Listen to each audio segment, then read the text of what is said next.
TVS XL இந்த மாதிரி டிசைனில் தான் அடுத்தது வந்து ரிலீஸ் ஆகுது. இன்னொரு 1 or 2 மந்த்தில் வந்து லான்ச் பண்ண போகிறாங்க. பார்க்குறதுக்கே மெர்சலாக இருக்குது.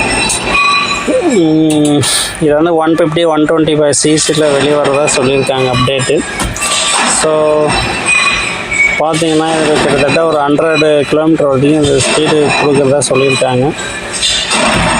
எவ்வளோ வெயிட்டு கிட்டத்தட்ட 500 kg அசால்ட்டாக அடிச்சுட்டு போகிற மாதிரி என்னுடைய மாடிஃபிகேஷன் வந்து பண்ணியிருக்காங்க. ஓகேங்களா. இதிலே வந்து இவி வெஹிக்கிளும் ப்ளஸ் பெட்ரோல் வெஹிக்கிள் ரெண்டுமே லான்ச் பண்ணுறதா சொல்லியிருக்காங்க. ஸோ ப்ரைஸ் பார்த்திங்கன்னா கிட்டத்தட்ட ஒரு 80 இல்லை 90 அந்த சம்திங்கில் வரப்போகுது ப்ரைஸு. ஓகேங்களா. ஸோ உங்களோட ஃப்ரெண்ட்ஸுக்கு ஷேர் பண்ணுங்கள், லைக் பண்ணுங்கள், ஒரு கமெண்ட் பண்ணுங்கள். பிடிச்சிருந்தால் ஒரு 10 பேர் ஷேர் பண்ணுங்கள்.